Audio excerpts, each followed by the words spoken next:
Cek, cek. Halo.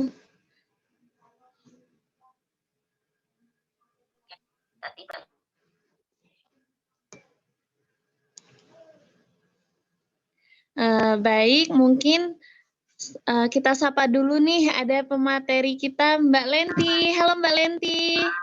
Ya, halo Dek. Suara Mbak kedengaran jelas nggak? Jelas, Mbak. Iya Mbak, kedengaran jelas suaranya. Ini harus disebarluaskan untuk kalau semua orang yang Baiklah, mungkin yang lain boleh tolong di-mute-kan dulu untuk suaranya. Oke, Jadi hari ini nih sebelum mulai, karena pemateri kita sudah ada, mungkin akan langsung kita mulai nih dengan pelatihan PKM PKTI kita di pertemuan minggu ketiga. Oke, saya mau coba on cam soalnya tadi sinyalnya agak bermasalah.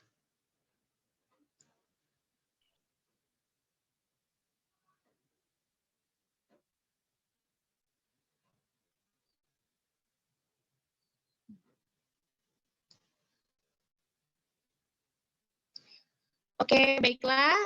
Hari ini pelatihan kita, oh iya, saya buka terlebih dahulu ya. Isinya kok nge-lag banget. Oke, bismillahirrahmanirrahim. Assalamualaikum warahmatullahi wabarakatuh. Waalaikumsalam warahmatullahi wabarakatuh. Selamat pagi dan salam sejahtera untuk kita semua. Alhamdulillahirrabbilalamin wa bihi nasta'in wa ala umuri dunya waddin. Asyhadu an la ilaha illallah wa asyhadu anna Muhammadan abduhu wa rasuluh la nabiyya ba'dah. Sebelumnya hari ini kita ada pemateri baru nih. Nah, di sini sekalian Mbak sampaikan. Jadi untuk minggu kemarin itu Kak Kian yang mengisi pelatihan kita. Nah, tapi dikarenakan di minggu pertemuan ketiga ini Kak Kian sedang ada musibah, kakeknya meninggal dunia ya. Kita doakan semoga husnul khotimah dan ditempatkan di sisi terbaiknya. Amin, amin ya rabbal alamin. Amin. Nah, jadi hari ini kita ada pemateri baru nih, namanya Mbak Lenti Valentina. Kita sapa dulu nih. Halo Mbak Lenti. Hai Dek. Halo Mbak Lenti. Hai semuanya. Selamat pagi.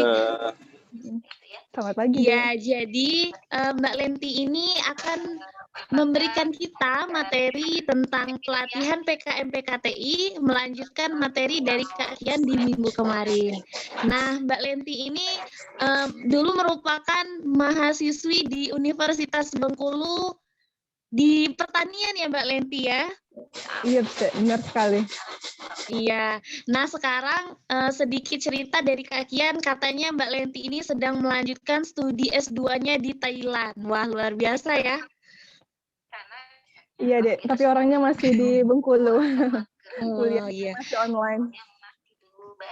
Baiklah, mungkin akan lebih mengenal lebih dekat dengan Mbak Lenti. Mungkin langsung saja nih, Mbak Lenti, saya persilahkan untuk waktu dan tempatnya saya persilahkan untuk memberikan materi untuk teman-teman kita di Himafi pada hari ini. Oke, kepada Mbak Lenti, Nadia persilahkan. Bismillahirrahmanirrahim. Assalamualaikum warahmatullahi wabarakatuh. Waalaikumsalam warahmatullahi wabarakatuh. Waalaikumsalam warahmatullahi wabarakatuh. Selamat pagi dan salam sejahtera untuk kita semua. Sebelumnya terima kasih banyak pada panitia dan pengurus Himafia yang sudah mengizinkan Mbak untuk hadir. Dan kemudian juga kepada seluruh peserta. Semoga nanti kita bisa sharing banyak hal ya, Dek. Karena memang momen-momen seperti ini adalah salah satu momen yang bermanfaat, insya Allah.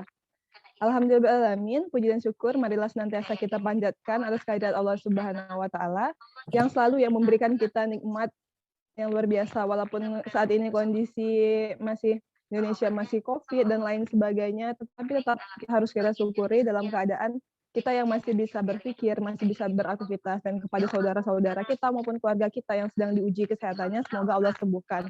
Dan kita yang di sini yang insya Allah sehat, semoga tetap sehat. Nah memang harus ada orang yang tetap sehat dan kuat untuk merawat orang-orang yang lain seperti itu. Salawat beri salam tidak lupa kita curahkan kepada suri tauladan terbaik sepanjang masa, Nabi Allah Muhammad SAW. Allahumma sholli ala Muhammad wa ala ali Muhammad.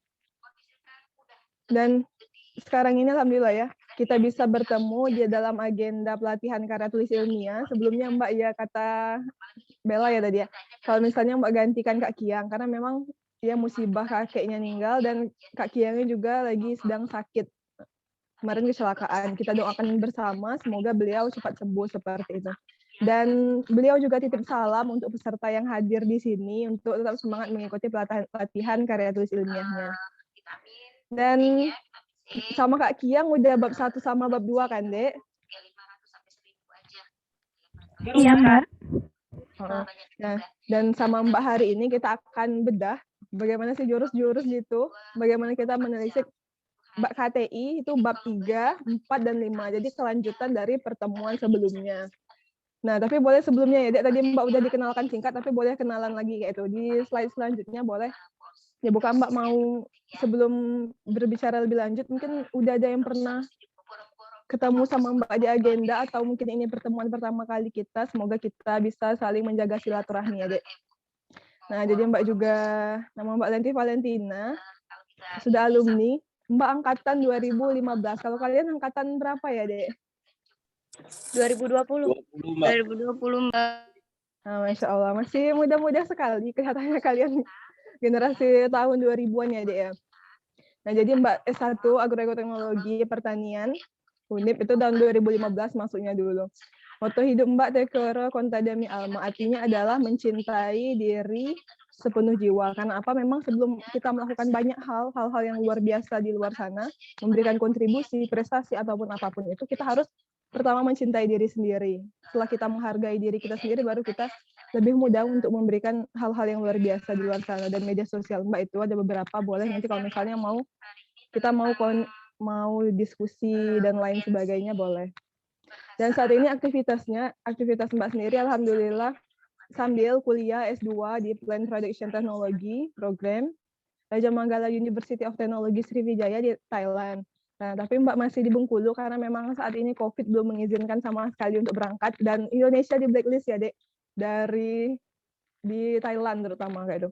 Karena memang kita saat ini kondisi COVID pandeminya sudah sangat meningkat, kalau nggak salah nomor 2 terbesar di dunia. Dan aktivitas lainnya, Mbak Direktur dan Founder LD Force. LD Force ini adalah organisasi social and entrepreneurship yang kami bergerak dalam pengembangan kewirausahaan dan juga memberikan kontribusi sosial. Seperti nanti teman-teman boleh follow IG LD Force seperti itu untuk mengetahui kegiatan-kegiatan sosial yang kami lakukan. Siapa tahu juga dengan Himafi kita bisa berkolaborasi nanti insya Allah. Dan untuk pengalaman dan juga Mbak juga merupakan founder dan business mentor bisnis di BS Ground. Itu produk-produk herbal dan skincare. Itu sekilas mengenai aktivitas Mbak. Dan untuk prestasi Mbak sendiri, dan alhamdulillah ya, Dek, kalau yang terbaru tahun 2021 bulan kemarin, atau bulan ini ya, Mbak agak lupa dikit. Mbak juara 1 dan kawan ya, Dek, dalam KTI nasional di UKK Yusria IM, dan prestasi lainnya alhamdulillah Allah kasih kesempatan pernah jadi juara 1 Mapres pemilihan mahasiswa berprestasi Fakultas Pertanian, dan kemudian juga menjadi student exchange di Thailand tahun 2018. Kemudian juga menjadi presenter atau materi dalam International Symposium itu di Bangkok, Thailand. Kemudian juga juara debat, beberapa juara esai maupun kompetisi penulisan, dan juga beasiswa penelitian gitu. Nah, jadi alhamdulillah kalau misalnya dengan karya tulis ilmiah, itulah yang banyak mengantarkan Mbak mendapatkan beasiswa, mendapatkan bidik misi, dan kemudian mendapatkan pengalaman-pengalaman yang keren-keren lainnya gitu. Bahkan termasuk lomba debat pun Mbak saat itu mulainya karena bisa karya tulis ilmiah. Karena apa? Ketika orang yang sudah bisa karya tulis ilmiah, kita akan mudah deh untuk mengikuti alur-alur logika berpikir. Kita orangnya menjadi tidak berbelit-belit dan memiliki tahapan-tahapan berpikir yang logis yang bisa diterima orang. Sehingga kita mudah untuk melakukan berbagai kegiatan yang lain. Asalkan kita mau melatih diri seperti itu. Terutama di public speaking-nya. Dan untuk pengalaman organisasi, ada beberapa ya yang Mbak ikuti. Ada di MGC itu kayak fosinya, kalau di FKIP, yaitu Mbak Himagrotek itu karena Mbak Agroekoteknologi. Kemudian di bidang penulisan tentunya Mbak ikuti organisasi yang di fakultas Mbak itu Medika. Kalau di FKIP itu ada Medira ya, Dek. Nah, dan di Hima kayak Himafi sendiri mendukung juga untuk kepenulisan seperti itu. Karena Mbak memang suka nulis, jadi Mbak ikuti organisasi yang bisa mendukung kepenulisan dan prestasi tentunya. Dan mengikuti juga UKM P3M, karena memang pusatnya ya di universitas yang menanggulangi bagian kepenulisan, kemudian juga lain-lainnya, duta bahasa, dan saat ini Mbak menjabat sebagai staf ahli di masyarakat ilmuwan dan teknolog klaster mahasiswa di Indonesia. Yaitu mengenai Mbak, salam kenal semuanya, adik-adik Mbak di sini. Semoga pencapaian kalian nantinya bisa melebihi Mbak, dan jangan takut untuk bermimpi dan memiliki impian yang besar ya, Dek. Kalau misalnya mungkin Mbak di sini ada beberapa peraihan kayak itu, perolehan yang Allah kasih kesempatan saat mahasiswa, dan tentunya kalian juga bisa untuk mendapatkan kesempatan yang sama. Karena barangkali mau tahu nggak alasannya? Karena yang pastinya, Dek, yang pertama Mbak masuk Universitas Bengkulu lebih dulu daripada kalian, ya kan? Nah, dan usia Mbak juga lebih tua daripada kalian, jadi wajar kalau misalnya Mbak udah ada beberapa pengalaman yang lumayan, yang ada lebihnya gitu. Tapi selebihnya insya Allah teman-teman di sini Mbak yakin menjadi orang-orang yang bisa juga menjadi orang yang terbaik pada bidangnya masing-masing, bisa menjadi dan memberikan yang terbaik sesuai dengan passion-nya masing-masing. Dan segala hal itu banyak hal yang bisa kita pelajari dan termasuk kepenulisan. Jadi kita nggak underestimate dulu terhadap menulis itu. Jangan pernah dibayangkan sulit dan lain lagi sebagainya, karena ada ucapan adalah doa gitu. Jadi kita bersemangat, dan hari ini kita bahas gitu. Bab 3, 4, dan 5. Dan Mbak sharing-sharing berdasarkan pengalaman Mbak mengikuti lomba, maupun ada juga Mbak pernah disuruh menjadi juri seperti itu. Mbak sharing bagaimana kiat-kiatnya. Oke. Nah, boleh lanjut ya, Dek. Ini struktur KTI. Nah, tapi sebelum memulai, kayaknya materinya agak-agak berat. Nah, jadi Mbak mau adik-adik semuanya, rekan-rekan semuanya di sini relax dulu ya, Dek. Nah, Mbak mau ngasih ice breaking sebentar, boleh nggak, panitia?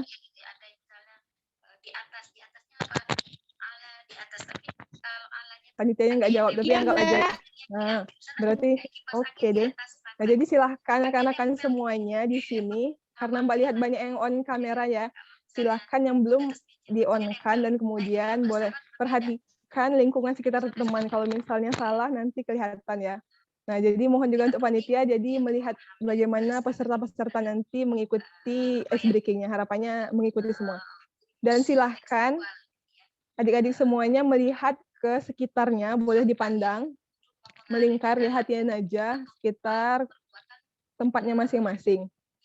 Nah, kemudian boleh lihat ke atasnya ada apa, atas tempat kalian masing-masing ya, Dek, bukan tempat background Mbak. Udah lihat di atas kalian ada apa, di sebelah kanan kalian silakan cek ada apa, sebelah kiri juga cek, belakang kalian juga intip-intip ada apa, siapa tahu ada sesuatu. Iya. Sudah semua?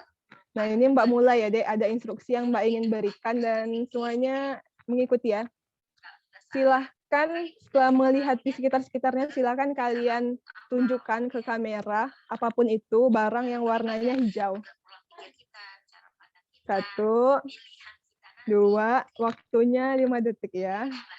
3, 4, 5. Udah? Kamera. Panitia silakan di screenshot ya, kalau misalnya ada yang nggak dapat. Nanti dihukum sama panitia. Udah dapat semua? Boleh ya untuk panitia, ada yang deg-degnya ya kan, kita screenshot deh. Semuanya ditunjukkan ke kamera. 1, 2, 3. Ada yang ngambil fotonya kan, Dek? Sudah, beri tepuk tangan untuk kita semua. Kira-kira ada yang mau ngasih gambaran enggak? Kenapa ada ice breaking-nya gitu? Apa maksudnya, Ci? Atau hikmah di balik ice breaking Mbak tadi?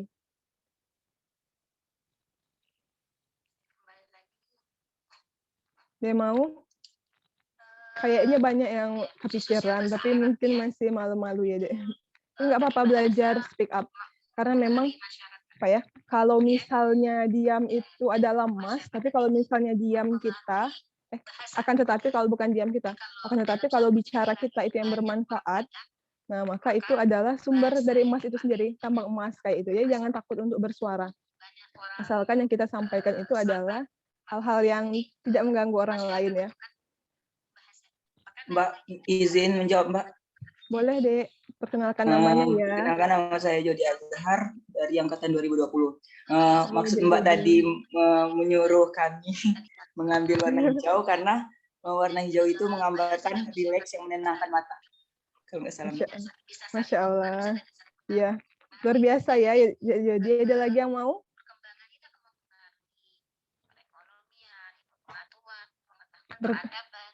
Kayaknya satu cukup lah Dek yang mewakili insya Allah. Dan bisa benar ya Dek yang disebutkan sama Dek Judi tadi mengenai kalau warna hijau itu adalah yang melambangkan ketenangan kayak itu refresh. Dan salah satu warna favorit Mbak juga, dan kalau misalnya kita yang Islam itu warna kesukaan Nabi ya Dek. Nah, tapi kalau dalam hal ini, dalam materi KTI yang Mbak mau berikan hari ini, filosofinya itu lebih ke kayak gini Dek. Untuk terutama ya mau melakukan apapun dan termasuk dalam karya tulis ilmiah, hal yang harus kita perhatikan itu adalah mengikuti instruksi gitu. Karena memang untuk mendapatkan impian-impian kita itu ada step-step yang dilakukan. Kayak Mbak ngasih instruksi kan, Dek. Pertama disuruh lihat kiri, kanan, segala macam ke lingkungan sekitar. Itu agar kita lebih peka terhadap lingkungan. Dan kemudian kita melihat ketika dapat instruksi, misalnya disuruh menemukan sesuatu, melakukan sesuatu. Ketika kita sudah menyadari di lingkungan kita sudah peka seperti itu, karena kita akan mudah menemukannya. Dan terlihatlah bahwa orang-orang yang berhasil menemukan dan menunjukkannya tadi adalah orang-orang yang mau berusaha seperti itu. Dan itu juga yang dibutuhkan dalam menulis karya tulis ilmiah. Jadi beri tepuk tangan untuk kita semua. Nah, dan yang belum menemukan, semoga ditemukan sih ya. Kayak ditemukan apa aja ya, Dek. Nah, lanjut lagi ke materi, boleh dilihat lagi slide-nya. Itu struktur KTI, mengingatkan saja ya, Dek, karena memang kayaknya udah Kak Ki yang jelaskan struktur KTI, dan beliau sudah menjelaskan yang bagian pendahuluan atau bab satunya, tinjauan pustaka. Dan fokus kita adalah ke metodologi, hasil dan pembahasan, dan penutup. Dan pasti beruntung juga sih Dek kalau menurut Mbak, karena fisika ini kan berbau-bau sains juga ya Dek. Jadi kalau menurut Mbak sendiri, pengalaman Mbak nulis karya tulis ilmiah, menulis yang ilmiah itu lebih nyaman kalau Mbak sendiri. Berhubung Mbak juga ilmu sains. Karena kalau sosial itu perubahan yang terjadi itu begitu besar gitu. Apalagi kalau misalnya kayak hal-hal yang terupdate. Misalnya masalah COVID ini, kayak gelombang pertama dan saat ini kita sedang mengalami gelombang kedua, itu berbeda hasilnya. Jadi kalau misalnya nggak segera dipublish karya tulis ilmiah kita, itu akan kayak habis waktunya, nggak update lagi. Nah, tapi kalau sains biasanya itu bisa lebih bertahan gitu, perubahannya nggak terlalu besar. Jadi ketika kita menulis karya tulis ilmiah bidang sains dan kita publikasikan, waktu tunggunya itu masih besar. Nanti akan terasa kalau misalnya teman-teman sudah menulis jurnal. Dan ini yang kita bahas itu adalah metodologi, hasil pembahasan, dan penutup. Ada bagian-bagian rinciannya, nanti Mbak menjelaskannya, langsung kita lihat slide ya, Dek. Next slide. Nah, ini tadi instruksi kayak games yang Mbak jelaskan tadi, itu kan ada tahap-tahapannya ya, Dek. Begitupun juga kalau misalnya karya tulis ilmiah kita itu yang kita rangkaian, yang kita lakukan itu harus tertuliskan dengan berurutan, logis, dan juga terutama kalau metodologi dalam penelitian itu harus mampu untuk kalau misalnya untuk orang lain mau coba penelitian kita itu mereka udah tahu Dek.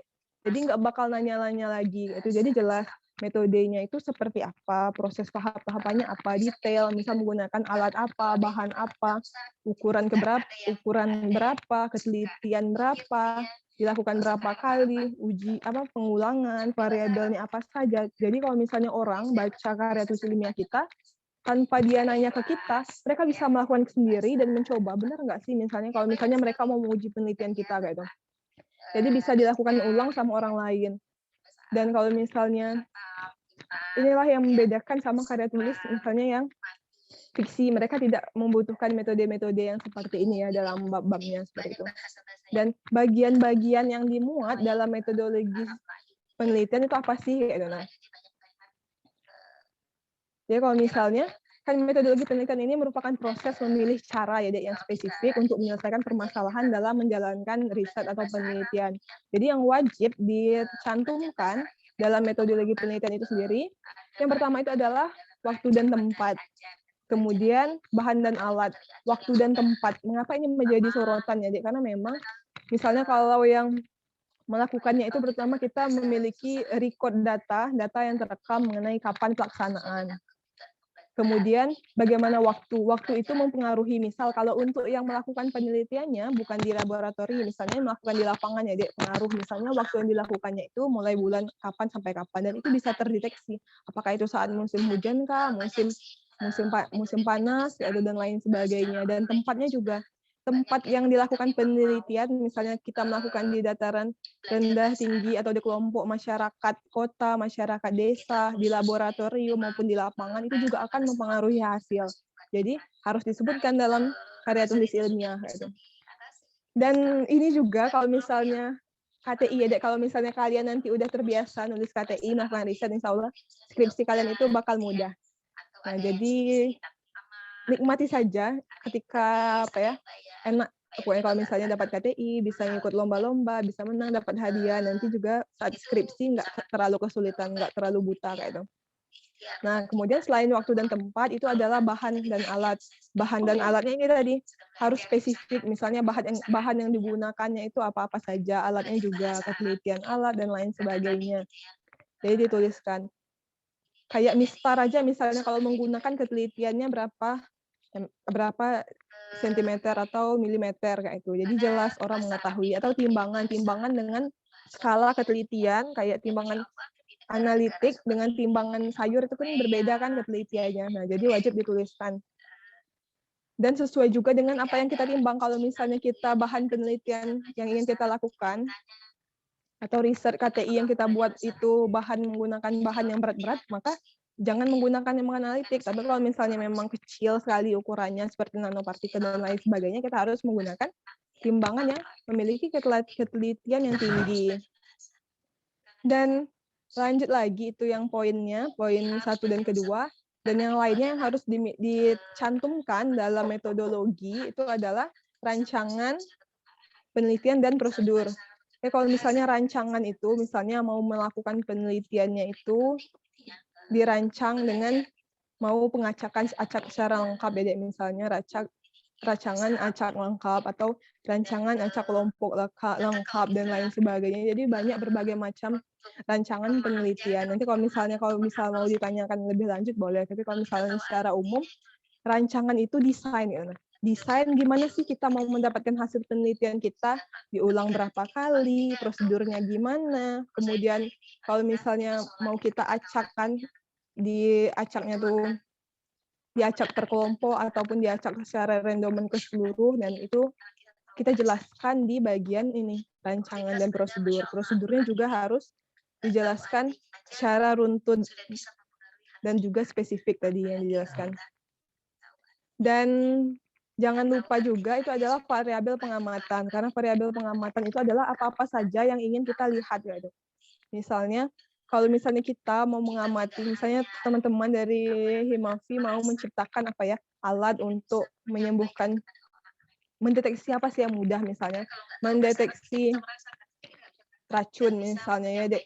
Nah, jadi yang variabel yang pengamatan dilakukan adalah misalnya, kan kalau misalnya objek yang kalian gunakan itu adalah mencit atau tikus putih itu, maka yang kalian lakukan adalah variabel yang diamati adalah mengamati misalnya kapan setelah berapa jam dilakukan penyuntikan racun, kayak itu apa yang terjadi sama mencitnya, karakternya, dan lain sebagainya. Kemudian kalian meracik alat-alat fisika kalian, gitu kan, bisa mendeteksi dengan elektrik lah dan lain sebagainya. Yang agak kurang tahu teknik seperti itu. Tapi intinya variabel pengamatan itu adalah hal-hal poin-poin yang kita amati. Nah, jadi itulah yang akan mendukung bagaimana nanti dihasilkan pembahasan. Nah, kemudian juga ada teknik analisis data. Kalau teknik analisis data ini adalah data yang kita dapat itu kan biasanya data besar ya, Dek, dan itu belum dianalisis. Oleh karena itu kita harus dianalisis.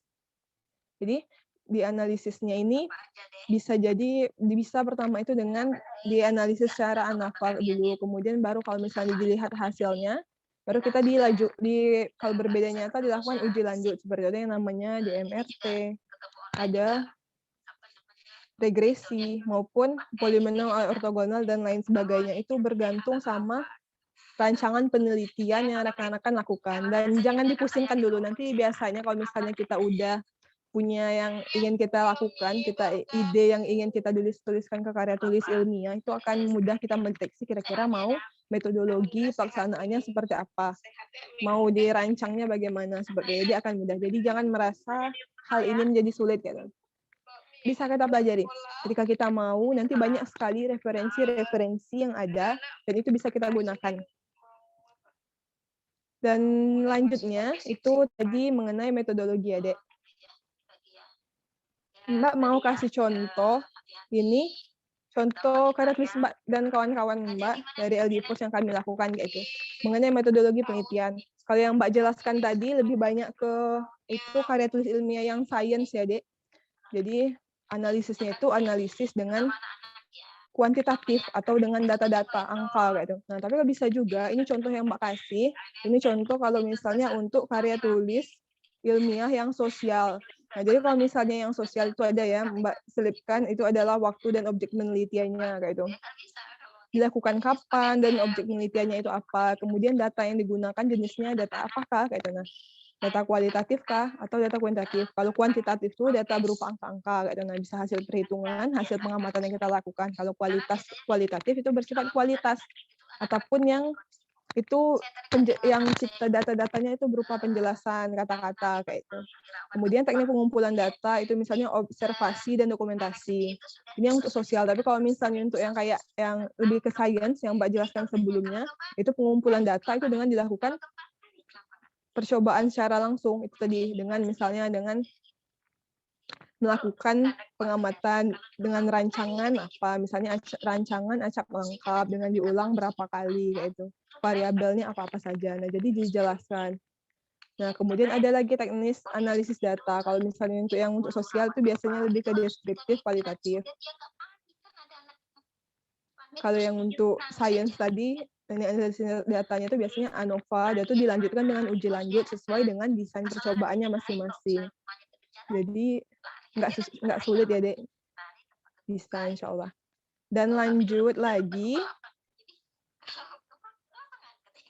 Nah, ini bagian ke bab 4, yaitu hasil dan pembahasan. Kalau misalnya dalam karya tulis ilmiah, semua bab itu penting ya, Dek. Tapi biasanya poin atau nilai terbesar itu adalah di bagian hasil dan pembahasan. Karena apa? Kalau misalnya bab satunya bagus ya, Dek, membawakan latar belakangnya segala macam bagus, tapi kemudian apa yang diperkirakan dalam bab 1 kita itu nggak bisa terjawab di hasil dan pembahasan, berarti penelitian kita itu ada apa? Jadi dipertanyakan. Dan mengapa hasil dan pembahasan ini menjadi salah satu bagian dengan bobot, misalnya kalau dalam perlombaan KTI nilainya itu lebih besar. Nah, jadi bagaimana untuk nulis hasil dan pembahasan, apa saja sih poin yang harus dimiliki kayak itu dalam bab 4 ini. Nah, jadi harus diperhatikan. Yang pertama itu dia kalau misalnya hasil dan pembahasan ini sendiri, hasil dan pembahasan ini kalau ada 2 tipe ya. Yang pertama, karya tulis ilmiah itu hasil itu dipisahkan dengan pembahasan. Ada juga tipe kedua itu hasil dan pembahasannya itu digabung. Jadi itu bergantung dari biasanya dari ketentuan lomba kayak itu. Atau kalau misal memang dibebaskan itu bergantung dari kita mau menampilkan seperti apa. Jadi kebanyakan dipisah gitu. Jadi kalau waktu Mbak nulis di jurnal internasional itu, dia kebetulan jurnalnya minta untuk digabung gitu. Jadi Mbak lakukan perombakan, jadi digabung itu nggak apa-apa. Namanya juga dalam menulis, yang penting intinya data sama pembahasan kita itu keren. Ya. Jadi untuk hasilnya terutama itu penyajian data itu yang sudah diolah ya, jadi bukan data-data yang mentah kayak itu. Misalnya kita mau melakukan data yang pengamatan kita per hari itu enggak lagi yang itu, tapi data yang sudah dirangkum, yang sudah kita dapatkan, misalnya data rata-ratanya yang sudah diolah terlebih dahulu, bukan data yang benar-benar mentah.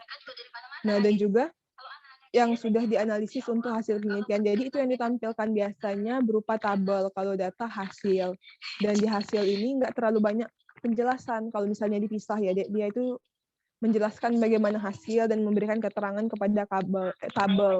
Tapi belum membahas. Kalau misalnya bagian hasil itu belum membahas. Oh, kok kenapa sih datanya dapat seperti ini, kenapa datanya seperti itu, kenapa sama penelitian orang sebelumnya, kenapa berbeda, atau mengapa hasilnya lebih tinggi, ataupun lebih rendah dengan penelitian yang serupa. Jadi itu untuk bagian hasil. Nah, kemudian untuk pembahasan. Jadi kalau misalnya, kalau pembahasan, nah itu pembahasan dapat dimulai dari berisikan poin-poin utamanya. Jadi yang pertama dilakukan kita adalah menentukan poin-poin utama. Kira-kira apa sih bahasan-bahasan yang ingin kita terangkan lebih diterangkan dalam karya tulis ilmiah. Nah, kemudian baru dari poin-poin yang utama itu kita kembangkan dan dibuat dalam subbab. Ya kalau misalnya bahasanya itu banyak ya, Dek, biar orang nggak bingung bacanya per paragraf, maka itu kita buat jadi subbab. Ya, misalnya yang pertama itu menjelaskan mengenai kalau misalnya kayak pertanian ya, Dek, kalau misalnya Mbak mengamati tanaman yang ditanam dalam kultur jaringan. Jadi yang pertama itu Mbak mau melihat variabel dari tinggi tanaman gitu. Nah, jadi itu kan variabelnya itu banyak ya, Dek, tinggi tanaman, segala macam. Udah tuh bobot tanaman, kemudian jumlah daun dan lain sebagainya. Jadi itu Mbak buat per subbab. Jadi menjelaskannya itu akan lebih rinci, jadi lebih enak. Kalau misalnya nggak perlu disubbabkan, nggak apa-apa, nggak perlu kayak itu. Nah, kemudian selanjutnya untuk memberikan pembahasan, kuncinya Dek, kalau misalnya kita menulis karya tulis ilmiah ya, Dek. Kalau buat pembahasan itu kita harus jelas yang pertama. Dan kemudian itu data-data atau penjelasan yang kita buat itu harus dikuatkan atau dikomparasi. Ada yang tahu komparasi itu apa enggak? Atau dibandingkan ya, Dek, dibandingkan dengan referensi terdahulu. Maksudnya kayak ini, misalnya penelitian yang kita lakukan sekarang ini tentang topik A.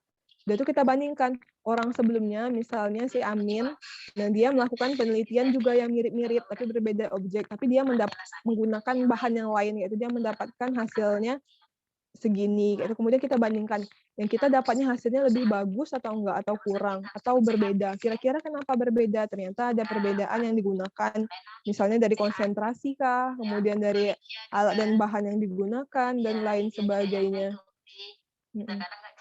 Jadi itu memang harus, jadi jangan Mbak dulu waktu masih awal-awal pernah berpikir ya, Dek, kalau nulis hasil pembahasan kayaknya nggak boleh baca-baca dari yang lain, tapi kita harus murni dari hasil pemikiran kita. Ternyata nggak gitu, Dek, tapi memang kita harus melihat hasil pemikiran kita itu, hasil temuan kita itu, kita bandingkan dengan penemuan-penemuan atau referensi sebelumnya. Kira-kira ada yang sependapat menguatkan ya, Dek. Nah, itu kita tuliskan, misalnya penelitian yang dilakukan, misalnya sependapat itu, nah sejalan dengan atau didukung juga dengan penelitian yang telah dilakukan oleh misalnya Muhammad 2020 kayak itu mengenai bla bla bla bla. Nah, jadi itu kita mendapatkan nilai poin yang lebih tinggi biasanya. Karena memang untuk dalam karya tulis ilmiah, karena ilmiah dan ilmu ini terbuka ya, ilmu sains itu terbuka, nggak tertutup. Jadi memang kita harus banyak-banyak membaca, semakin banyak referensi yang kita angkat, gitu, akan kita bandingkan sama penelitian kita, atau yang menguatkan penelitian kita, atau kenapa berbeda kita jelaskan. Nah, itu akan muatan-muatan ilmu pengetahuan, bobotnya itu akan lebih tinggi. Itulah mengapa kalau misalnya juri yang menilai, oh kayaknya anak ini banyak baca, banyak komparasi, dan ilmu pengetahuannya luas, jadi itu kelihatan dari hasil pembahasan kita. Nah, jadi itu akan menjadi poin tersendiri dan nilai plus. Tapi jangan lupa kita wajib mencantumkan sumber ya, Dek, kalau misalnya menuliskan ini lebih bagus atau hasil yang kita dapatkan nggak lebih baik daripada penelitian sebelumnya, kita harus memiliki data-data, kita sumbernya ya, Dek, harus kita jelaskan atau kita tuliskan. Jadi nggak boleh kalau misalnya kita nulis memberikan penjelasan yang wow, tapi ternyata itu kita dapat baca dari orang dan orangnya nggak kita tuliskan sumbernya dalam karya tulis ilmiah, itu ada yang tahu nggak? Itu bahaya nggak kalau kayak gitu?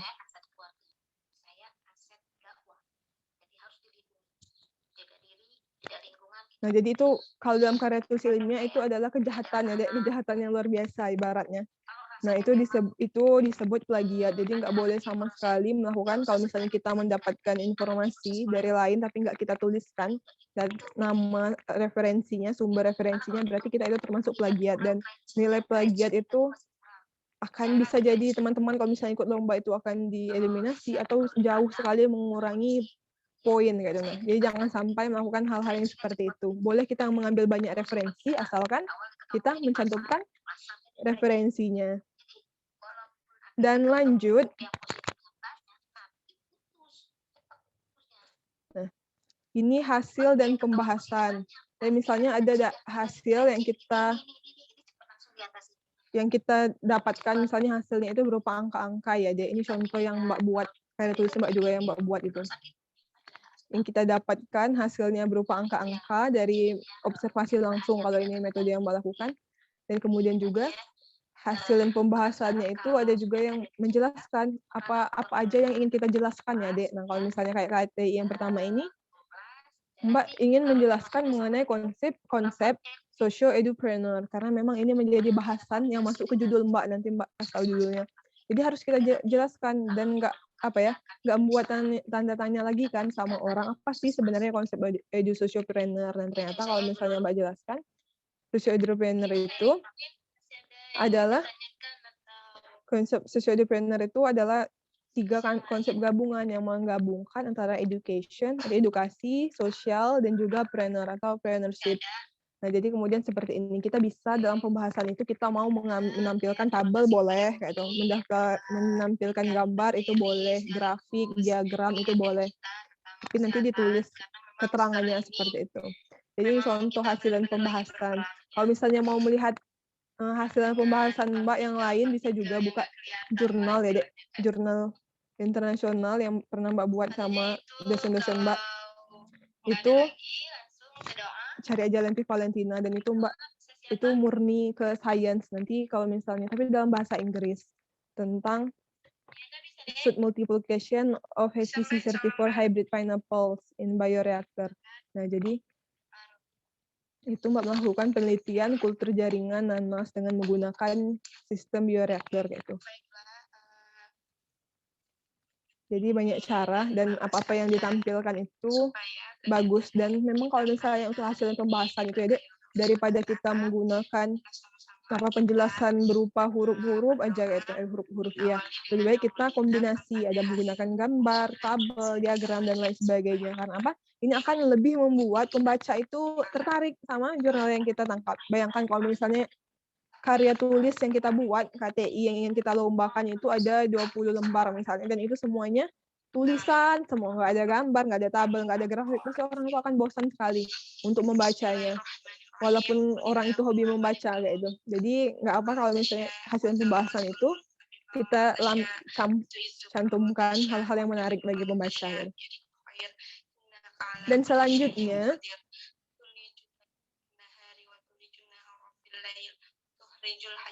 nah, ini bab kelima ya, Dek, kesimpulan dan saran.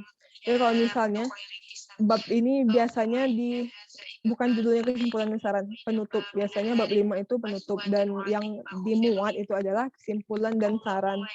Kalau misalnya kesimpulan itu wajib selaras dengan hasil dan pembahasan, serta menjawab rumusan masalah dan tujuan penelitian. Karena memang kesimpulan itu harus menjawab tujuan penelitian ya, Dek. Kalau misalnya tujuan penelitian kalian ada 3, maka kemungkinan besar untuk kesimpulan kalian itu ada 3 poin nanti.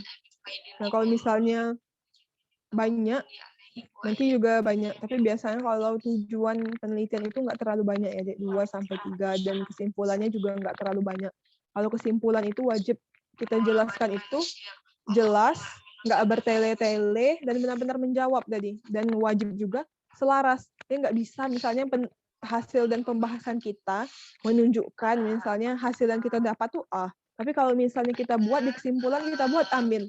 Nah, itu mengubahi walaupun sama-sama A, tapi itu menyalahi karena nggak selaras ya, jadi nggak sesuai kayak itu.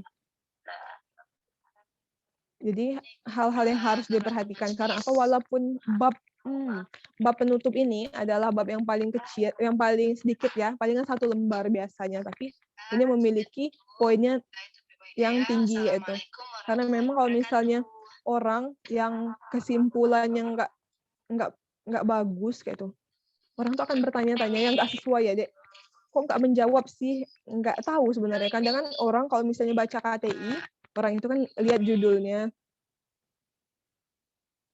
orang lihat judulnya, kemudian orang lihat juga bagaimana isi-isinya tuh biasanya orang akan bukan baca saat itu kayak gitu.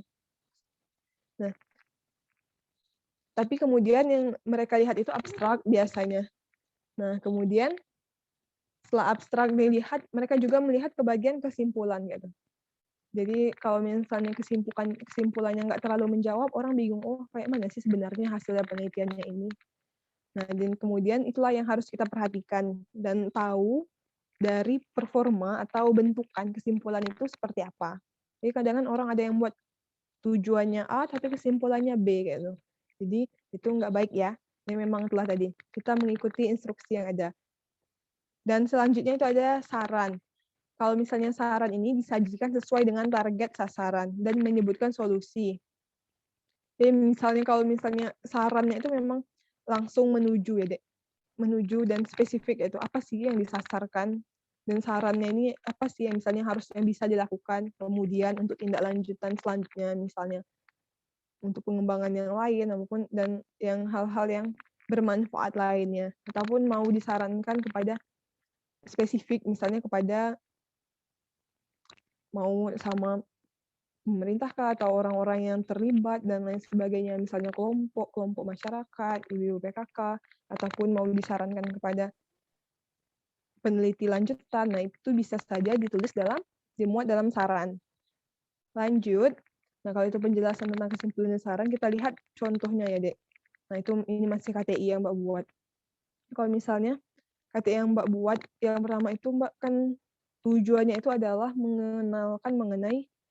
memberitahu mengenai organisasi atau komunitas LD Force. Jadi Mbak yang persimpulan yang Mbak tuliskan itu adalah poinnya, Dek, 2 poin saja. Yang pertama itu, karena tujuan Mbak ada 2, maka kesimpulannya 2. Yang pertama langsung aja Mbak to the point. LD Force merupakan organisasi milenial entrepreneur berbasis edukasi dan sosial. Jadi nggak perlu lagi menjelaskan kapan berdiri, apa maknanya, kemudian yang terlalu ribet-ribet berapa anggota, bagaimana logonya, dan lain sebagainya. Nah, dan kemudian itu langsung menjawab dan to the point. Dan untuk tujuan yang kedua, kalau tujuan yang kedua itu Mbak untuk menganalisa bagaimana ketiga aspek pelaksanaan dari implementasi 3 aspek yang ada di LD Force.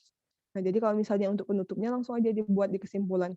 LD Force dalam aspek edukasi itu untuk meliputi kampanye lingkungan, penyelenggaraan webinar dan pembinaan soft skill, bisnis dan lain sebagainya.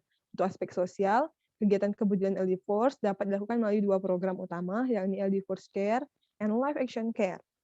Dan untuk yang ekonomi, aspek ekonomi dengan program Care Paper Bank, atau itu karena kami merupakan organisasi ini adik yang bergerak dalam sosial juga, jadi kami mengumpulkan kalau misalnya adik-adik semua juga yang punya kertas bekas, kami mengelola untuk jadi donasi, jadi bisa dikumpulkan, hubungi kami dari LD Force ya, Dek.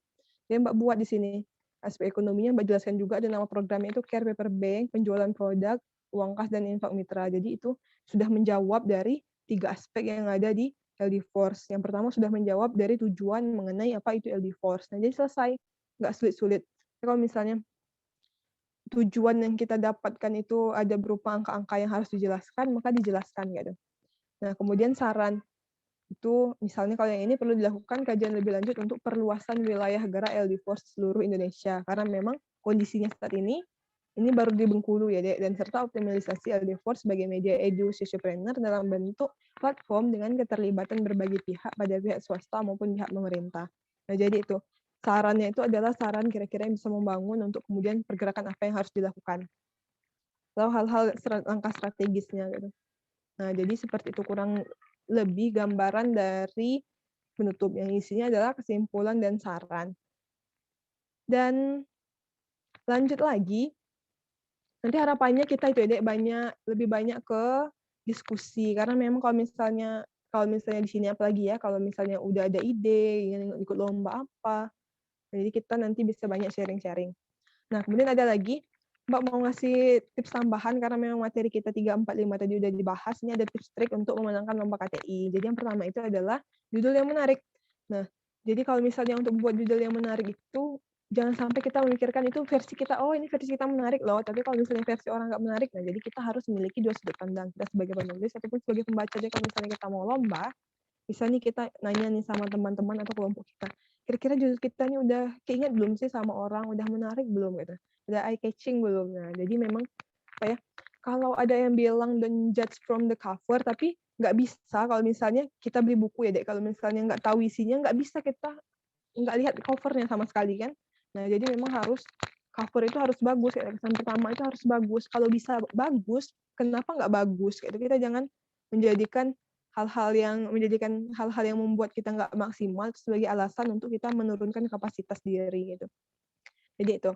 Dan kemudian adalah idenya itu kekinian. Maksudnya kekinian itu adalah inovatif, bukan ide-ide yang sudah dilakukan penelitian sama orang, udah banyak yang melakukan, tapi kita harus ada inovasi seperti itu. Tapi kalau misalnya enaknya dalam karya tulis ilmiah ini kita bisa ATM. Ada yang tahu ATM, Dek? ATM itu apa? Kalau dalam istilah karya tulis ilmiah. Ada yang mau jawab? Udah pernah dengar istilahnya belum? Kayaknya ngetop lah istilah ATM itu kalau misalnya untuk dalam karya tulis ilmiah. Kalau kita dalam membuat ide, menentukan ide, nah itu ada yang namanya jurus ATM ya, deh, amati, tiru, modifikasi. Jadi kalau misalnya penelitian itu udah banyak dilakukan orang atau udah pernah dilakukan orang, kita bisa modifikasi. Kira-kira apa sih yang bisa kita lakukan, perbedaan atau inovasinya apa?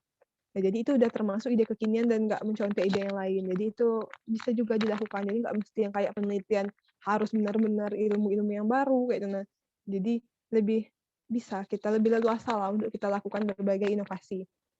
Nah, kemudian linear dengan keilmuan kita.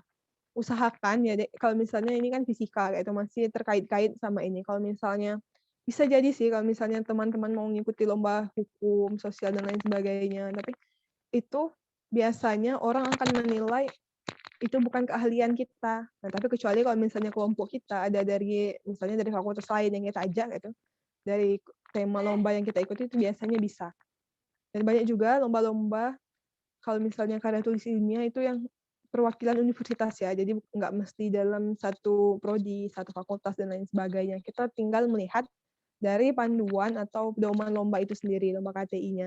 Ya, kalau misalnya diwajibkan satu prodi, ya wajib satu prodi. Tapi kalau misalnya dibebaskan dan kita membutuhkan bantuan anak teknik nih, dibutuhkan bantuan anak fisip nih, nah kita bisa kolaborasi. Karena memang zaman sekarang ini eranya kolaborasi, ya nggak kita terbatas sama diri kita sendiri, kita nggak tahu gimana kalau misalnya ilmu kita ini dimanfaatkan sama anak sosial itu gimana pengembangannya dan lain sebagainya. Jadi memang kolaborasi itu bagus. Dan selanjutnya adalah komprehensif. Itu adalah memaksimalkan dalam memaparkan gagasan. Nah, jadi kalau misalnya udah nulis KTI ini, udah buat dari bab 1, bab 2, bab 3, bab 4, bab 5, usahakan jangan ada lagi. Kalau misalnya pembaca masih bertanya-tanya nih, oh jadi sebenarnya hasilnya apa sih? Gitu. Nah, sebenarnya kesimpulannya apa? Sebenarnya metodenya tadi apa sih? Alat apa yang dipakai? Timbangan yang ini kah? Timbangan yang itu kah? Bahannya yang seperti ini, misalnya mau pakai bahan yang dengan warna ini, warna itu, berbeda-beda. Nah, jadi jangan sampai lagi ada pertanyaan-pertanyaan bagi pembaca. Jadi memang harus dijelaskan secara komprehensif. Itu tips dan trik memenangkan lomba KTI. Nah, lanjut lagi, kita lihat yang lainnya masih ada. Nah, itu yang memikat. Nah, kalau misalnya judul yang memikat itu, judul harus meringkas ide utama, ya, itu hal-hal yang biasa yang diperhatikan dalam judul. Kemudian juga harus menjadi apa ya, ikon atau duta gitu, yang tampilan wajah dari karya tulis ilmiah kita. Kemudian juga harus menarik dan teringat. Kalau misalnya contoh KTI satu aja Mbak, karena ini yang Mbak siapkan pagi tadi. Ya. Karena memang apa ya, Kak Kiangnya kemarin kan celakaannya kemarin gitu. Jadi memang Mbak tuliskan KTI Mbak yang lain gitu. Judulnya salah satunya ini, LD First, akselerasi milenial di tengah pandemi COVID-19 melalui Edusocialpreneur. Jadi yang kita pakai itu adalah istilah-istilahnya itu kalau di judul nih nggak ada lagi dari menggunakan kata hubung ya, Dek. Misal menggunakan yang kayak itu. Nah, kata-kata yang kata-kata hubung yang kalau bisa dihilangkan karena kita maunya kalimat efektif. Kemudian menggunakan pilihan-pilihan kata itu yang menarik, maksudnya yang lebih ke ilmiah lah gitu. Misalnya kayak LD Force itu pasti orang bertanya itu apa sih gitu. Oh, ternyata organisasinya. Kemudian adalah akselerasi. akselerasi itu apa sih gitu. Nah, itu adalah percepatan. Jadi kami pikir daripada mengambil kata percepatan, ternyata mengambil akselerasi itu lebih menarik gitu. Kemudian milenial dan lain sebagainya. Jadi memang pemilihan kata dalam judul itu harus dipertimbangkan karena itu adalah wajah dari karya tulis ilmiah. Dan itu tadi, kalau judulnya memikat, orang kalau untuk membacanya akan lebih semakin tertarik gitu. Nah, jadi itu cara-cara membuat, misalnya banyak kayak ini, kalau misalnya Mbak jadi juri, lihat nih, banyak judul-judulnya. Kalau misalnya judulnya biasa aja, Mbak tuh rasa apa ya? Oh, berarti nggak tahu sih isinya, tapi masih Mbak baca dulu maksudnya isinya. Tapi kalau dilihat dari judulnya, yang memikat tuh pasti akan teringat-teringat terus di Dewan Juri gitu. Kan ingat, oh ini tadi yang tadi ada, apalagi kalau misalnya ada kita istilah-istilah unik, misalnya gabungan kata, makai istilah gabungan yang ada kepanjangannya, itu bisa ya, Dek. Ya, itu bergantung kreatif kita. Makin kreatif dan inovatif dan menarik, nah itu akan semakin menjual. Ya. Lanjut. Yang di slide berikutnya. Hilang ya? Bentar. Oke, sebentar ya Mbak. Ini untuk share screen-nya kita masuk ini. Oke. Oke deh. Sudah. Nah, tadi kalau misalnya kita bahas mengenai judulnya, nah ini juga kalau misalnya tips untuk memenangkan lomba ya, Dek. Kalau memang kayak lomba karya tulis ilmiah, itu nggak cuman dinilai batas paper.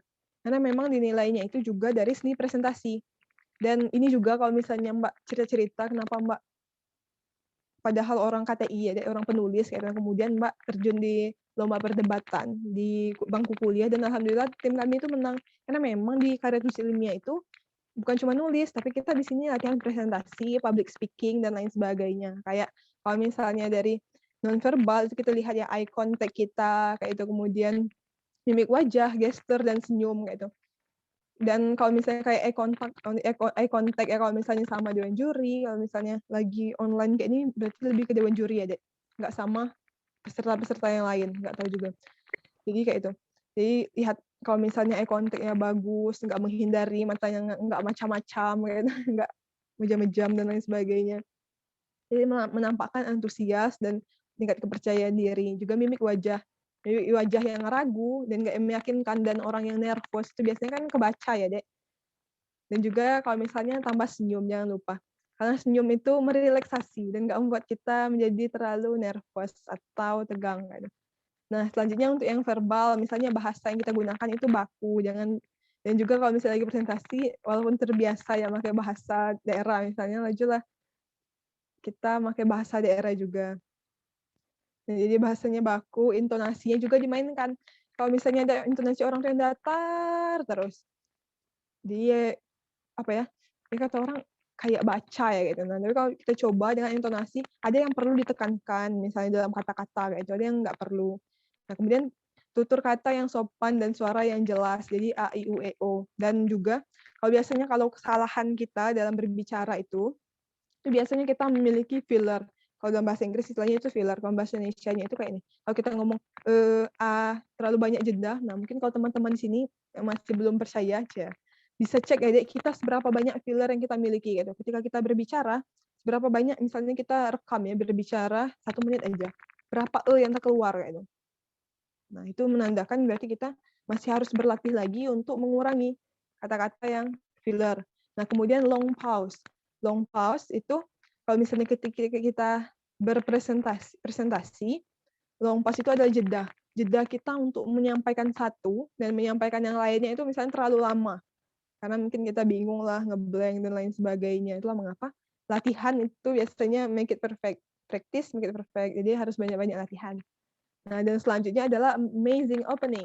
Jadi kalau misalnya orang mau melihat presentasi itu biasanya awalnya ya, Dek, kalau misalnya awalnya datar langsung, Assalamualaikum, kami perkenalkan, kami di sini, saya A, saya B, dan lain sebagainya, kami ingin menyampaikan judul, bla bla bla. Itu yang biasa ya, Dek. Tapi kalau misalnya kita mau amazing opening, itu bisa kita menggunakan hal-hal yang di luar dugaan orang, kayak itu. Misal, kita mau membukanya itu makai kata-kata bijak, kayak itu. Kemudian makai agak puisi singkat saja atau dengan pantun. Misalnya itu bisa menjadikan referensi untuk opening. Nah, kalau misalnya Mbak yang biasa kami lakukan itu biasanya memakai pantun gitu. pakai pantun, dan juga pakai kata-kata bijak. Sama kayak kalau misalnya Mbak debat ya, karena pengalaman Mbak dari lomba KT ini lah, dari presentasinya itu kami menggunakan kata-kata bijak, misalnya errore humanum est in era perseverare. Setiap orang biasa melakukan kesalahan, namun mempertahankan kesalahan adalah hal yang tidak baik. Nah, jadi itu contoh saja ya, Dek. Jadi untuk membuka opening itu dengan hal yang tentu saja yang pastinya harus relate atau berhubungan sama karya tulis ilmiah kita. Jadi nggak boleh yang basing-basing gitu. Jadi nggak orang mikirnya apa sih gaje, gitu, orang nggak nyambung, misalnya kayak itu ya, Dek. Kalau misalnya pantun, bisa menggunakan pantun pembuka. Kan payis lemah dimakan, ditambah dengan ulam katu. Izinkan kami menghanturkan Assalamualaikum warahmatullahi wabarakatuh.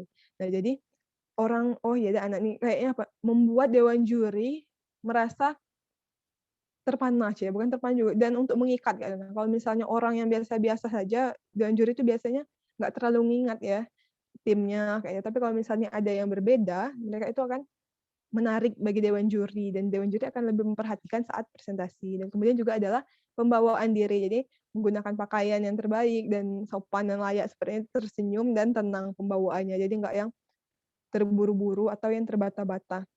Ya memang kalau misalnya karya saat orang presentasi itu ada yang biasanya kalau orang nervous itu antara ngomongnya itu gugup, ada juga orang yang ngomongnya terlalu kecepatan atau nggak ada nada-nada lagi, udah nggak, tinggal terobos kayak orang mau balapan gitu ya.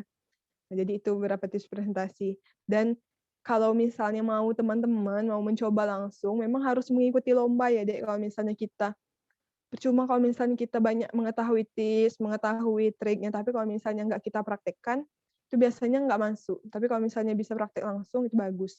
Nah, lanjut lagi ke slide berikutnya. Ini adalah jeng-jeng. Boleh, Dek? Itu materi tips dan trik, dan Mbak tinggal ini lagi ada yang mau Mbak sampaikan. Grow our iceberg. Ada yang tahu arti iceberg, Dek? Nah, jadi ada yang tahu ya kayaknya, tapi masih malu-malu. Jadi iceberg itu adalah gunung es. Kalau misalnya ada yang pernah nonton Kapal Titanic, ini salah satu tontonan yang Mbak tonton ya, Dek, waktu masih kecil, dan karena Mbak suka juga ya belajar bahasa Inggris kayak itu. Ya Mbak mention ke film ini. Jadi ceritanya itu kapal yang begitu mewah. Ini ada yang pernah nonton, Dek? Atau udah nggak aja? Atau Mbak pikir karena Mbak lebih tua ya, jangan kalian nggak nonton yang kayak gini lagi aja ya. Nah, jadi kalau misalnya Titanic itu kapal yang begitu megah, mewah, penghuninya orang kaya semua, besar dan kokoh dan tangguh, dan ternyata dia hancur lebur kan, Dek. Begitu mengenaskan bagaimana tragisnya kayak itu, padahal dia pertama kali berlayar kayak itu. Dan posisinya itu, mengapa kapal yang begitu kuat dan besar ini bisa hancur, itu ada yang tahu penyebabnya nggak? Yang tahu? Karena menabrak gunung es, Kak. Nah, yes, benar sekali. Tapi yang dilihatnya itu adalah apa? Bukan dia lihat gunung es kan, tapi dia lihat itu adalah bongkahan es, kayak es kecil. Tapi ternyata setelah mereka mendekati, yang mereka baru sadar, oh ternyata itu bukan bongkahan es kecil, tapi itu adalah gunung es yang begitu besar. Ketika mereka menabrak dan tidak bisa dihindarkan lagi, langsung hancur leburlah kapal ini dalam hitungan malam gitu. Hitungan malam, enggak, dalam malam itu. Nah, jadi yang ingin Mbak sampaikan, kalau misalnya kita dalam melakukan apapun ya, Dek, menulis kayak itu, sesuatu kekuatan besar kayak gunung es itu, dia itu nggak terbentuk secara langsung instan gitu ya, Dek, langsung jadi kayak gunung kayak itu. Bahkan saat dia besar pun belum tentu orang melihatnya itu sesuatu yang besar kan, Dek. Bahkan kayak nahkoda kapal aja memandangnya itu sebagai hal yang kecil. Dan itu dianggap remeh, dan ternyata itu memiliki kekuatan besar. Jadi jangan takut berproses, karena memang yang proses itu biasanya orang nggak lihat ya, Dek. Nggak nampak kalau kita belajar, kalau kita mencoba ngikut kayak webinar kayak ini, kita mencoba ngikutin lomba, itu nggak ada yang nampak. Tapi kalau misalnya ada hasil, kita menang lomba, nah itu baru kelihatan dan lain sebagainya. Tapi dalam perjalanannya, pastilah proses itu jauh lebih besar gitu. Ilmu pengalaman yang kita dapatkan daripada euforia hasil. Kalau misalnya kita menang lomba sehari 2 hari, lepaslah kebahagiaan itu, udah kayak gitu, lewat. Ya, kalau misalnya proses yang kita dapatkan, bagaimana nanti belajar, kita manajemen waktu, tugas dan lain sebagainya, mengalahkan diri sendiri, mengalahkan kemalasan, nah itu akan luar biasa. Jadi menetapkan tujuan terdahulu, menentukan langkah, dan bergerak dan berdoa, menghabiskan kuota kegagalan. Jangan takut gagal gitu. Kita belajar lagi dan kemudian insya Allah kita akan panen kuota keberhasilan seperti selanjutnya. Jadi itu yang ingin Mbak sampaikan. Lanjut kita diskusi kembali ke moderator. Oke, wah luar biasa ya Mbak Lenti materi kita pada hari ini.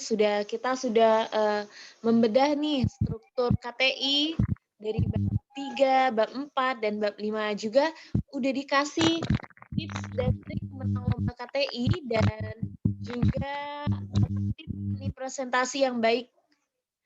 Nah, jadi itu tadi materi kita di pertemuan ketiga ini.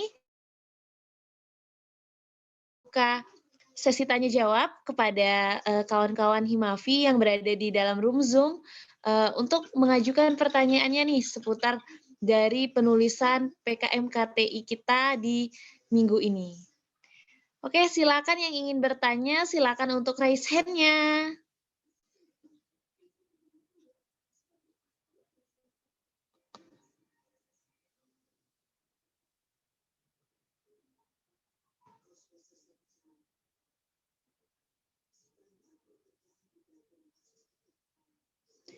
Oke, di sini ada Wahyu Apridonata.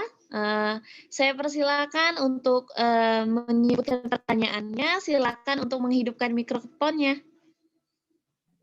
Oke, Baik, Wahyu. terima kasih. Terima kasih Mbak atas kesempatannya. Baik, saya Wahyu Apridonata nih izin bertanya kepada Mbak Lenti mengenai format KTI yang telah diberikan ya. Begini Mbak, saya kan baru pemula nih mengenal KTI ini, belum secara tahu bagaimana struktur KTI yang benar gitu kan. Nah di bagian bab kedua itu kan ada pembahasan yang mana ada ketentuan atau syarat bahwasanya pembahasan itu harus berdasarkan wawancara, observasi, angket dan lain sebagainya gitu. Itu bagaimana Mbak proses penyetaraan yang tepat gitu dalam membuat KTI itu? Bagaimana yang diambil yang sesuai gitu? Apakah yang letak observasinya atau letak wawancaranya atau letak angketnya untuk benar-benar bisa membawa KTI tersebut sesuai dan benar gitu Mbak? Mungkin itu saja pertanyaan dari saya. Oke, baik. Terima kasih Wahyu. Pertanyaan bagus sekali ya. Bagaimana sih kita melakukan proses penyetaraan dari bab 2 yang berisi tentang pembahasan ini? Oke, Mbak Lenti mungkin bisa langsung dijawab saja atau kita menampung pertanyaan dulu? Langsung aja kayaknya deh. Selesaikan satu tanya, langsung jawab.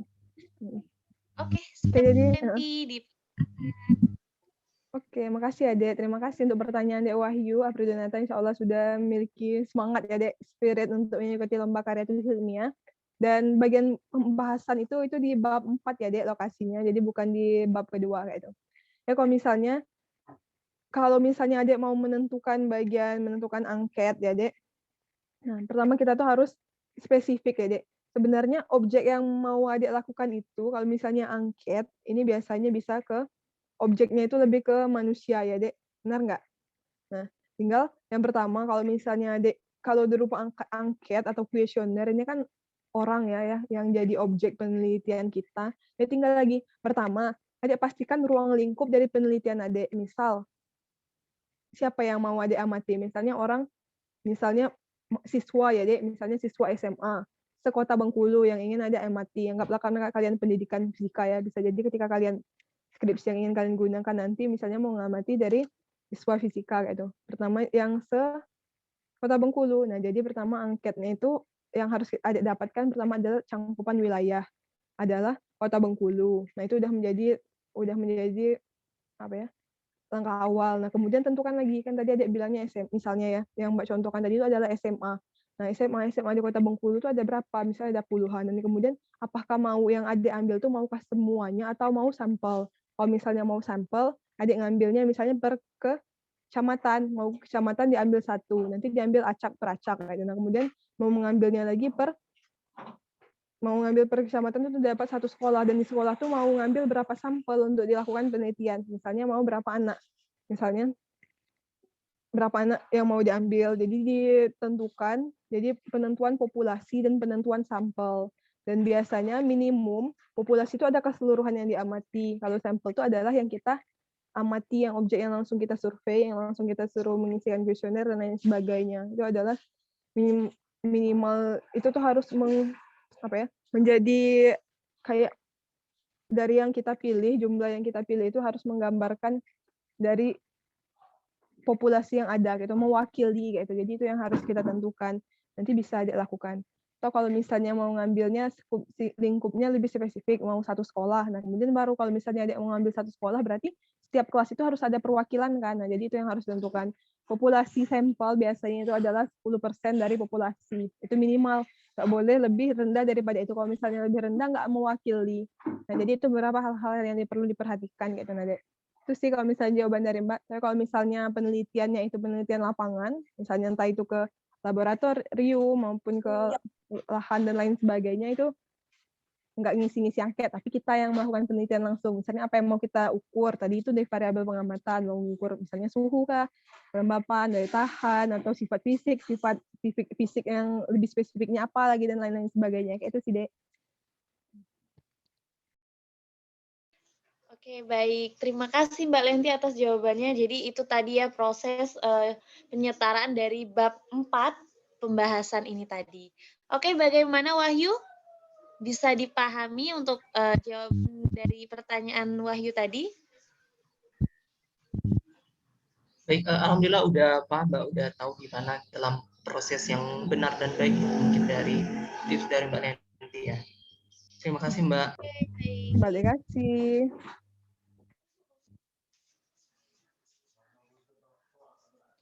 Oke, baik. Mungkin di sini kawan-kawan dari Himavi yang masih ada ingin pertanyaannya. Oke, dipersilakan dari Anissa Bella Haryanti. Silakan hidupkan mikrofonnya dan ajukan pertanyaannya. Terima kasih Kak atas kesempatannya. Perkenalkan nama saya Anissa Bella Haryanti dari angkatan 2020. Jadi mau nanya Kak, kan mau nanya tentang pengalaman Kakak. Nah, jadi kalau misalkan di saat kita buat KTI itu kan kadang terkadang tuh seringnya tuh buat KTI-nya dulu baru judulnya gitu Kak. Jadi gimana cara buat judul yang menarik sehingga orang tuh bakal mau tertarik dengan KTI kita. Terus berdasarkan pengalaman Kakak, bagaimana kayak buat KTI kita tuh bisa bagus untuk dilombakan gitu Kak. Kadang tuh kita udah buat KTI tapi masih belum, mungkin ada kesalahan, tapi kita tuh mikir itu tuh masih udah bagus sebenarnya, cuman bingung di mana itu, bingung di mana salahnya. Jadi mau tahu kayak berdasarkan pengalaman Kakak itu KTI di perkuliahan ini bagusnya di mana, gimana gitu Kak. Terima kasih ya. Itu pertanyaan. Oke, terima kasih Anissa Bella. Ya, pertanyaannya tadi, gimana sih cari judul yang baik gitu dan membuat KTI kita menarik untuk dilombakan. Oke, mungkin Mbak Lenti, saya persilahkan. Ya, Dek, makasih banyak ya, Dek. Pertanyaan luar biasa dari Dek Anissa Bella Haryanti. Jadi kalau misalnya pengalaman Mbak ya, Dek, kalau misalnya ikut lomba, biasanya memang judul itu buat galau, ya. Jadi misalnya nulis dulu nggak apa-apa, tapi kita udah tahu, udah dapat topik ya. Karena yang KTI yang pertama kita tentukan itu adalah topik, gitu. Topik yang ingin kita tulis. Nah, kemudian baru judul itu, tapi biasanya kalau misalnya dalam ikut lomba, biasanya ada lomba tuh seleksi abstrak dulu ya, Dek. Di abstrak itu wajib kan sudah mencantumkan judul, maupun ikut lomba-lomba PKN dan sebagainya, halaman pengesahan itu wajib sudah ada judul. Ya memang harus kita gencarkan gitu. Boleh nulis dulu, tapi kalau misalnya udah mendesak waktunya, judulnya itu harus disegerakan. Nah, kalau misalnya kayak judul yang menarik lagi ya, kalau misalnya mau spesifik, Mbak kasih contoh dari contoh tadi kan Mbak baru kasih satu ya, Dek. Misalnya kalau misalnya waktu Mbak lomba jadi Pilmapres UNIP dulu waktu tahun 2018, Mbak makai singkatan, atau KTI lain Mbak juga ada beberapa itu makai singkatan untuk menarik orang dalam melihat karya tulis ilmiah kita. Kayak misalnya Mbak membuat singkatan dari buffer pod, itu adalah biodegradable pot gitu. Nah, jadi pot yang bisa di-degradable. Jadi Mbak ngambil masalahnya itu karena banyak sekali limbah sampah plastik polybag yang digunakan dalam pertanian. Jadi Mbak memilih untuk membuat pot semai yang itu bisa didegradasi ataupun terurai dari tanah. Jadi nggak menjadikan pencemaran gitu. Jadi Mbak singkatnya, yang lagi ngetrennya kayaknya baperan ya pada saat itu ya dek. Nah, jadi Mbak buat aja deh buffer pot kayak itu. Jadi kata orang apa sih buffer pot ya, nah apa buat baperan ya, enggak juga kan. Nah, jadi bisa hal-hal yang singkatan dan kemudian ada kepanjangannya. Jadi kemudian dikeren-kerenkan di bagian kepanjangannya. Tapi Mbak maafkan Mbak melupakan karya Mbak sendiri. Buffer pot, biodegradable pot dengan bahan igneous bla bla bla untuk apa kayak gitu. Jadi dibuat kepanjangannya yang menarik-menarik. Atau juga kalau misalnya pernah juga Mbak buat untuk celengan kaganga kayak gitu, untuk mempromosikan aksara kaganga dari suku Rejang. Tapi Mbak lupa Mbak singkatannya apa. Maafkan Mbak, sudah banyak move on dari karya tulisnya Mbak. Atau kalau misalnya contoh lain yang kawan-kawan Mbak ya ada yang buat, kayak misalnya ada yang LD Force juga, kan adik-adik tingkat Mbak, dia itu buat Mister Lembu, ternyata lele bumbu maksud Mbak. Jadi orang mikir apa, dia kan jualan makanan kayak gitu, lulus juga pendanaan untuk wirausaha. Jadi dia buat namanya itu Mister Lembu, tapi sebenarnya itu adalah lele bumbu. Jadi bukan lembu yang dijual, bukan hewannya, bukan lembu. Jadi singkatan-singkatan yang kemudian orang jadi kepikiran apa sih sebenarnya gitu, buat orang kepo. Itu biasanya lebih menarik daripada kalau misalnya kita menulisnya tanpa ada yang singkatan-singkatan. Itulah mengapa di KTI yang buat tadi, yang LD Force itu, Mbak buat awalnya LD Force, gitu. Nah, dibuat titik 2 untuk apa? Kemudian menggunakan kata-kata pilihan yang lainnya yang orang mikirnya itu apa ya? Kalau dalam karya tulis ilmiah itu nampakkan kayak scientist-nya itu perlu deh. Jadi makanya penggunaan pemilihan katanya jangan yang terlalu biasa kayak akselerasi atau bahasa-bahasa ilmiah, jangan yang bahasa yang terlalu santai kayak itu. Nah, kemudian bagaimana tips kalau misalnya kita udah ikut lomba nih, kita merasa tulisan kita udah bagus dan lain sebagainya. Oleh karena itu, yang paling mudah dilakukan itu adalah memiliki mentor deh. Kalau misalnya Mbak, waktu Mbak masih semester awal, mentor Mbak yang biasanya merevisi, kan biasanya ada dosen pembimbing. Tapi biasanya kalau Mbak, dosen pembimbing itu mungkin dia nggak terlalu bisa fokus dan kita tanyai terus ya dek, kalau misalnya untuk minta koreksikan dan lain sebagainya, karena mereka memiliki kesibukan yang biasanya lebih padat. Jadi kita bisa minta tolong sama kakak tingkat kita yang udah ahli gitu. Nah, kalau misalnya sama Mbak pribadi terbuka ya dek, kalau misalnya ada adik tingkat, ada pokoknya adik-adik organisasi Mbak dari P3MK, dari Himam Mbak yang lain-lainnya, untuk minta direvisikan, untuk minta review, biasanya Mbak kasih gitu. Ya Mbak, karena Mbak dulu waktu jadi maba, kakak tingkat Mbak juga bantu. Nah, jadi bisa kita ada mentor, yaitu kita kirimkan, minta tolong dikoreksi, insya Allah mereka bantu. Lihat orangnya ya, Dek. Kalau Mbak pribadi, insya Allah Mbak siap gitu. Terus sih, jadi memang butuh apa ya? Yang di balik layarnya ada guru, di balik orang yang tampil seperti itu. Itu sih kalau menurut Mbak. Ya, terima kasih Mbak Lenti. Dan pengalamannya juga yang lebih untuk pertanyaan tentang bagaimana sih judul yang menarik, yang menarik untuk kita lombakan. Oke, bagaimana tadi Anissa? Sudah bisa dipahami? Sudah Kak, makasih Kak. Ya, sama-sama.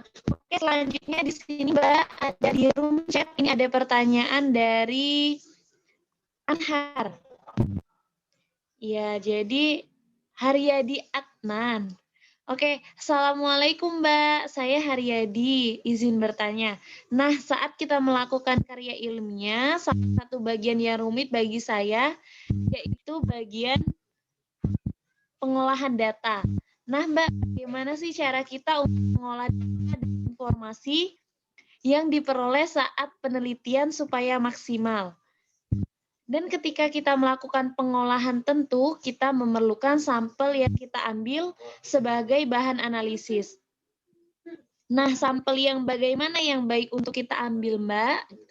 Ya, jadi gitu, Mbak, pertanyaannya tentang pengolahan data Mbak Enti. Oke, Dek. Jadi langsung Mbak jawab ya, Dek, Haryadianan. Han. Ya. Jadi kalau misalnya yang pertama itu kalau misalnya Adek mau menanya untuk bentar, Mbak cek lagi. Bagian yang rumit dalam pengolahan data, bagaimana cara kita untuk mengolah data informasi. Nah, jadi kalau misalnya pertama, kalau misalnya data kita berupa angka-angka ya, Dek, kalau penelitian kita kuantitatif, yang pertama, kalau misalnya data yang kita olah itu kita masukkan, kita cari data hasil rataan gitu. Hasil pengamatan, setiap pengamatan kita itu masukkan hasil rataan. Nah, kemudian dianalisis dengan analisis varian atau ANOVA. Ini yang umumnya ya, Dek, yang Mbak kasih tahu. Dan ANOVA itu bisa dilakukan atau kita analisis yang pertama menggunakan Excel. Nanti kita cari, bisa searching di Google kalau mau lebih spesifiknya itu tentang rancangan percobaan analisis data dengan analisis varian gitu. Bisa pakai Excel. Kalau misalnya Mbak pakai Excel waktu melakukan, dan juga bisa menggunakan aplikasi. Beberapa aplikasi, salah satu yang bisa digunakan itu aplikasi namanya Costat, Dek. Itu memang bagian untuk mengolah data hasil penelitian yang berupa angka. Dan kemudian baru kalau jika hasilnya berbeda nyata, nah itu baru dilanjutkan dengan uji lanjut. Ada macam-macam, ada DMRT, BNT, polinoma ortogonal, namanya regresi. Nanti bisa dicari lebih lanjutnya informasi itu bisa di searching ya. Kalau misalnya Mbak jelaskan secara detail, nanti itu 1 semester Mbak belajarnya itu waktu zaman kuliah, walaupun agak akhir itu, walaupun setelah Mbak ikuti lomba-lomba baru dapat materi itu. Tapi ketika karena Mbak ikut lombanya dari semester 3 Mbak mulai KTI kayak itu. Nah, jadi Mbak udah lumayan paham, jadi nggak terlalu terkejut lagi. Jadi itu sekilas gambarannya ya, Dek, nama-namanya dari analisisnya itu analisis varian, kemudian nanti dilanjutkan yaitu dengan uji lanjut namanya itu, baru dicari lagi macam-macam jenis uji lanjut sesuai dengan desain penelitian Adek. Nah, dan selanjutnya pertanyaan Adek mengenai sampel. Nah, jadi ada perbedaan, Mbak takut ada yang masih masih agak kurang tahu bedanya antara populasi dan sampel. Kalau populasi itu adalah apa yang kita ingin amati itu perwakilannya itu gambaran keseluruhannya itu apa. Misal itu kayak Mbak contohkan tadi yang lebih umum, misalnya masyarakat Bengkulu kah, atau siswa SMA Bengkulu kah, atau misalnya kalau tanaman melon varietas apakah gitu, atau misalnya kalau alat fisika misalnya apakah kayak gitu. Nah, dan kemudian sampel itu adalah yang diambil 10% minimal dari populasi, itu yang kita dijadikan untuk kita lakukan pengamatan dalam penelitian. Jadi kalau dalam penelitian sampelnya itu wajib semuanya diamati, Dek, diambil datanya. Yang nggak wajib diamati itu diambil datanya itu adalah populasi. Tapi kalau untuk sampel itu sendiri, semua data yang didapatkan itu harus dimasukkan. Jadi nggak kita memilih-milih.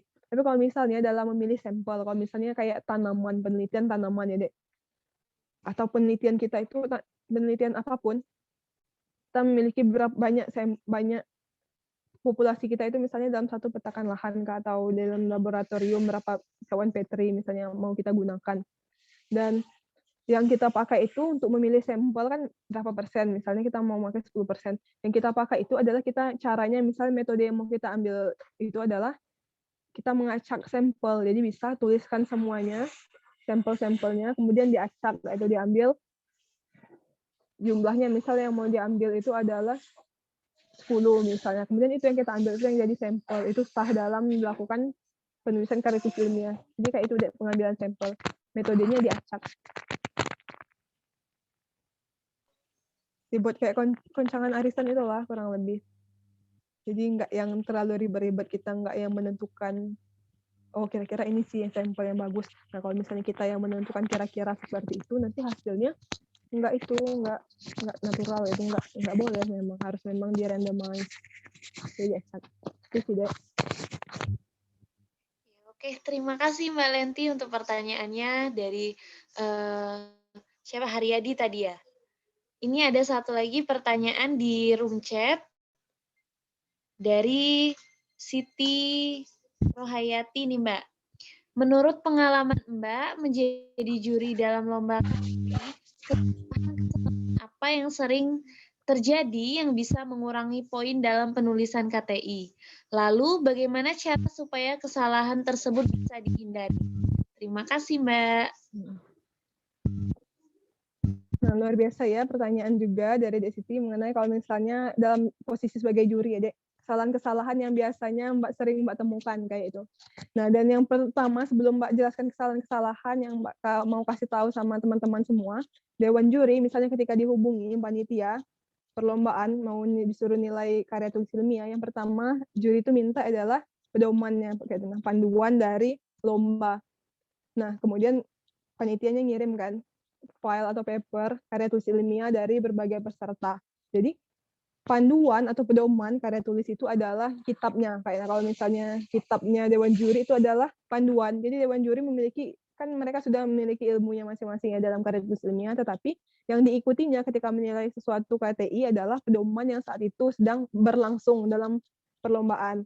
Nah, jadi yang pertama kesalahan-kesalahan yang sederhana sekali yang sering dilakukan adalah mereka tidak mengikuti format. Misal nih, udah disuruh misalnya 3-4-4 margin segala macam kayak Roman kah dan lain sebagainya, itu nggak mereka ngikutin. Jadi secara penilaian Dewan Juri, oh mereka ini asal-asalan, jangan-jangan nggak baca penuntun, nggak baca pedoman kayak itu. Nah, kemudian kalau misalnya untuk kesalahan-kesalahan yang itu kan itu akan mengurangi bobot poin. Nah, tapi kemudian ada kesalahan yang begitu fatal. Dan langsung aja ke caranya, cara menanggulanginya itu kita wajib memastikan apapun yang kita tulis itu adalah sesuai pedoman. Jadi bisa jadi Dewan Juri itu udah nggak mood lagi, nggak mau nyeleksinya kalau misalnya nggak mengikuti pedoman. Nah, kemudian yang kedua, karena memang nggak sesuai aturan, nggak sesuai aturan, pasti kemungkinan untuk menangnya menjadi sangat kecil. Jadi harus memang kita pay attention, perhatikan dengan teliti apa sih yang diminta, maksimal halaman, dan lain sebagainya itu harus dituruti. Kemudian untuk yang kesalahan yang sering terjadi dan itu sangat fatal itu adalah plagiasi atau menjiplak ya, Dek. Menjiplak. Kalau misalnya Mbak yang Bapak kalau dan juri lainnya juga kan itu bisa mendeteksi plagiat ya, Dek. Itu bisa menggunakan aplikasi dan Mbak melakukan itu ketika menjadi Dewan Juri. Ya, kalau misalnya awal yang Mbak lakukan screening itu adalah mendeteksi berapa persen dari mereka tingkat plagiarisasinya gitu. Kalau misalnya tingkatnya tinggi, nah berarti itu tuh bukan karya mereka kan, Dek. Mereka itu menjiplak kopas-kopas, misal bisa jadi kayak itu, dan itu nilainya jatuh sekali kalau misalnya dengan kesalahan yang seperti itu, walaupun tulisannya bagus, tapi misalnya juga dia tidak mencantumkan sumber kayak itu. Oh, ternyata anaknya maling ide orang kayak gitu kan. Jadi jangan sampai nilai KTI yang dibuat bagus itu kemudian menjadi nilainya drop karena plagiasi. Nah, dan caranya agar kita tidak plagiasi, jadi misalnya kita mau mengambil ya, Dek, pendapat, misalnya hasil penelitian orang yang menunjukkan misalnya pengaruh pemberian misalnya X kepada objek yang kita lakukan itu seperti ini. Hasil penelitian orang sebelumnya itu sesuai kayak penelitian kita, misalnya mendukung. Nah, kita tuh boleh mengambil kata-katanya, tapi harus diubah, kita cerna dulu dan diubah menjadi kata-kata sendiri. Jadi nggak sama persis, misalnya kita ngambilnya itu, bagiannya itu 2 kalimat ya, Dek. Nah, dan 2 kalimat itu nggak boleh kita cepokkan ke karya tulis ilmiah, pasti itu terdeteksi sebagai plagiasi. Nah, caranya kita ubah kalau misalnya susunan kalimatnya dan kata-katanya. Misalnya ada kata-kata yang bisa diubah. Misalnya dia menggunakan adalah, kita bisa merupakan, atau kita bolak-balik lah kayak itu, tapi tanpa mengubah makna. Nah, itu bisa dilakukan. Bayang nggak misalnya cara ngubahnya gitu, Dek? Misalnya penelitian dari Amiruddin misalnya 2020 menyatakan bahwasanya pengaruh ini itu kita buatnya seperti itu yang ada di bacaan, misalnya mau kita ambil untuk menguatkan atau menjadi pembanding sama penelitian kita. Misalnya kita buat objek, misalnya yang objek variabel pengamatan, misalnya variabel pengamatan yang ini dipengaruhi secara signifikan atau berapa persen dipengaruhi signifikan oleh perlakuan ini. Nah, perlakuan A misalnya. Jadi kita balikan kalimatnya, tapi kan tetap satu makna ya, Dek, tapi udah berubah. Jadi itu enggak tergolong plagiarisme. Jadi itu sih misalnya tips-tips sederhana. Kemudian kesalahan-kesalahan yang lainnya biasanya itu yang paling umum terjadi, Dek.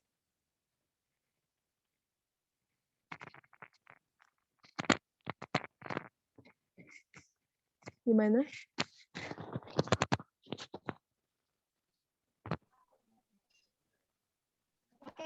Baik, terima kasih Mbak Lenti. Mungkin ini masih ada nih di room chat satu pertanyaan dari si Sonia Surabina nih Mbak. Jadi pertanyaannya, di KTI biasanya ada metode penelitian Kak. Apa saja metode penelitian yang digunakan saat menulis karya tulis ilmiah tersebut Kak? Oke, Adek. Nah, thank you ya buat pertanyaannya, luar biasa. Karena memang biasanya metode ya, Dek. Karena memang metode ini belum kalian lakukan, kemungkinan. Mungkin kalau misalnya udah yang SMA yang dilakukan itu, udah ada juga yang pernah nulis KTI, mungkin udah dapat gambaran metode. Tapi kalau misalnya metode penelitian, itu kayak yang Mbak jelaskan tadi, ada beberapa poin-poin penting yang harus dimuat. Tapi sebelumnya Mbak mau ngasih tahu secara sederhananya, kalau misalnya metode penulisan itu atau metode dalam metodologi dalam karya tulis ilmiah itu terbagi menjadi dua secara umum. Yang pertama itu untuk yang penelitian bersifat kualitatif atau bersifat kualitas. Yang kedua itu adalah kuantitatif. Yang kualitas, penelitian yang bersifat kualitas ini adalah data-data hasil penelitian karya tulis ilmiah yang kalian dapatkan itu adalah bukan berupa angka-angka, namun itu adalah lebih ke deskripsi, penjelasan, atau hal-hal yang tidak terukur secara matematis. Nah, jadi itu biasanya lebih ke penelitian yang berbau-bau sosial kayak itu. Atau bisa juga ke ya yang lebih-lebih ke arah humaniora. Nah, tapi kalau kemudian ada metode penelitian untuk yang benar-benar penelitiannya itu kita lakukan dengan pengolahan data dan angka. Itu disebut dengan metode penelitian yang bersifat kuantitatif. Jadi data-data yang kita dapat untuk hasilkan penelitiannya itu nanti berupa bacaan angka hasil penelitian dan juga hasil analisis, dan itu nanti yang akan kita jabarkan. Dan dari dua perbedaan itu kan perbedaannya nyata ya Dek, berbeda antara kualitatif sama kuantitatif. Nah, metodenya pun itu akan berbeda. Jadi ketika pengolahan untuk yang bersifat kualitatif atau yang bukan angka-angka itu biasanya teknik analisis datanya maupun metode yang digunakan itu adalah biasanya yang lebih ke survei, angket, observasi gitu.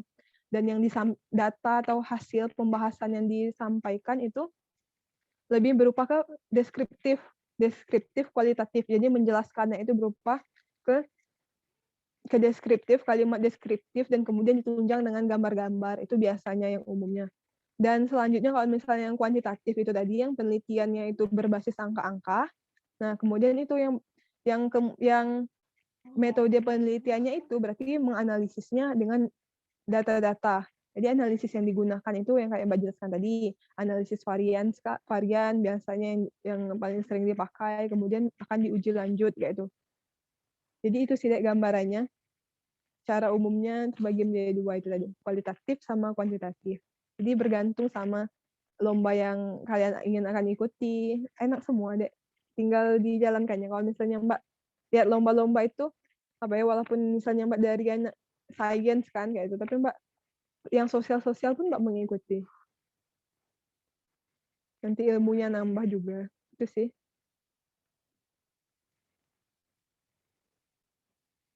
Kembali ke moderator.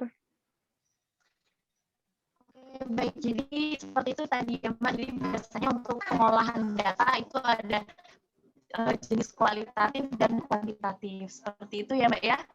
Iya deh. Oke, mungkin di sini masih ada yang ingin mengajukan pertanyaannya. Waktu kita ada beberapa menit lagi. Jika ada yang ingin bertanya, silakan raise hand-nya.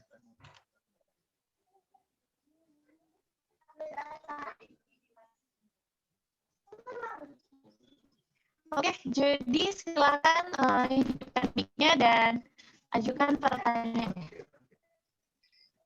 Baik, Mbak. Terima kasih atas waktunya.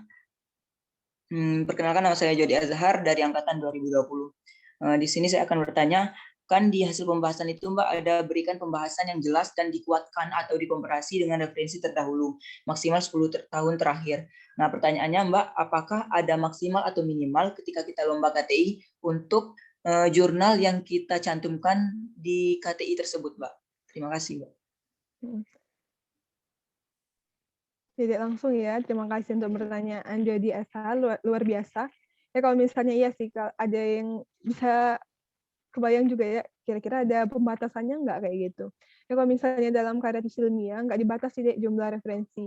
Semakin banyak referensi itu semakin bagus. Tapi yang harus kita perhatikan adalah jenis atau sumber referensi yang kita ambil itu apa. Yang paling kuat itu adalah kita pertama sumber yang kita gunakan itu adalah jurnal deh. Nah, jadi kemudian baru menyusul prosidium, kemudian kayak hasil-hasil tesis, skripsi, hal-hal yang berbau ilmiah, dan atau lembaga-lembaga yang terpercaya gitu, website misalnya dari website statistik BPS atau dari data-data kementerian itu adalah data yang dipertanggungjawabkan. Dan yang nggak boleh itu, yang nggak bagus kita ambil referensi itu adalah misalnya dari blogspot atau dari anonim itu benar-benar terblacklistnya, nggak boleh itu ambil siapa yang bilang kayak kok bisa anonim, jadi jangan sampai referensi yang kita pakai itu adalah referensi dari anonim. Nah, jadi harus diperhatikan. Tapi kalau untuk batasan maksimalnya itu nggak ada. Semakin bagus bagaimana kita menatanya saja kayak itu. Dalam tulisan kita itu akan lebih bagus. Asalkan nyambung. Kalau misalnya nggak nyambung, kita ceplok-ceplok aja ya. Kita bahasnya misalnya tentang nanopartikel. Referensi yang kita ambil tentang teknik apa itu beda kan. Nah, jadi itu harus nyambung. Jadi harus nyambung, selaras, kemudian juga sumbernya terpercaya, usahakan dari jurnal dan yang kayak Mbak sebutkan tadi, jangan ngambil dari blogspot, jangan ngambil dari yang anonim. Nah, itu poinnya bagus. Itu sih.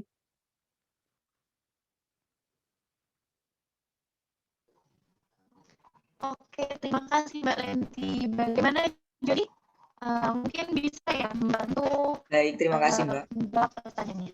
Oke. Kembali Siapa kasih. yang ingin mengajukan pertanyaannya? Kawan-kawan di dahulu Zoom.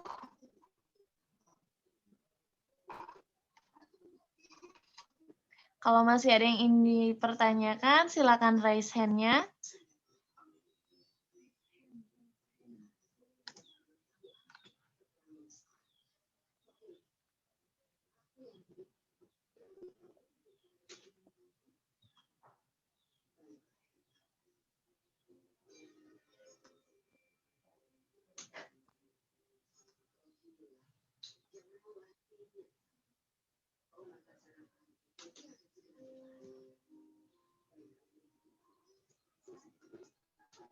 Nanti kalau misalnya mau sharing-sharing, kalau kalian ada nulis KTI dan mau Mbak koreksi, insya Allah bisa tinggal hubungi Mbak ya, Dek.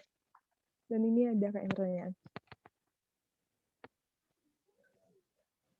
Oke, ini ada satu pertanyaan Mbak Lenti untuk pertanyaan penutup kita di pertemuan kita hari ini. Pertanyaannya dari Nur Halila nih. Jadi, saat kita mencari referensi, misalnya dari jurnal nasional, lalu ada beberapa kutipan yang kita ambil di jurnal nasional tersebut. Tetapi si penulis itu mengutip dari jurnal internasional. Jadi Mbak, bagaimana kita menanggapi untuk membuat sumber referensinya? Ya, jadi seperti itu Mbak Lenti pertanyaannya. Terima kasih, pertanyaan yang luar biasa ya, Dek. Jadi memang keren pertanyaan dari adik-adik Mbak dari Himafi. Jadi kalau misalnya terutama kalau referensi ya kadang kita baca, Dek. Tapi dia kan ngambil juga di tulisan dia, tapi referensi yang dia ambil tuh kutipan dari referensi orang lain. Nah, jadi caranya kita telusuri dari yang sumber bukan dari dia, Dek, tapi dari yang kita lihat cek daftar pustakanya, kita lihat yang dia kutipnya. Jadi kita buka jurnal orang yang sebelumnya. Jadi bukan ke jurnalnya dia. Jadi kayak itu. Supaya sumber kita itu dari sumber pertama, bukan sumber kedua. Karena kalau kita mengambil dari jurnal yang dia pakai, berarti itu udah menjadi, tapi dia datanya dari jurnal orang lain, yang awal yang dia cari, berarti itu sumber kedua. Jadi udah sumber referensi sekunder, kayak itu, bukan primer lagi. Bukan dari tangan pertama, ibaratnya itu. Jadi caranya itu tadi kunjungi dari jurnal yang pertama kita telusuri. Bisa kita lihat di bagian reference atau daftar pustakanya. Kita telusuri. Mudah deh. Kalau kita udah dapat, kita lihat daftar pustakanya lengkap, kita copy paste, kita cari Google, dapat biasanya jurnal yang bersangkutan.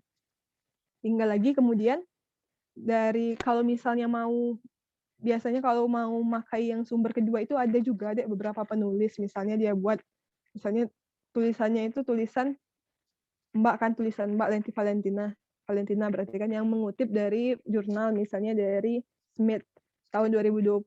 Jadi nulisnya itu, ini untuk ilmunya saja. Nulisnya itu kalau misalnya dalam menuliskan referensi, misalnya Valentina 2020.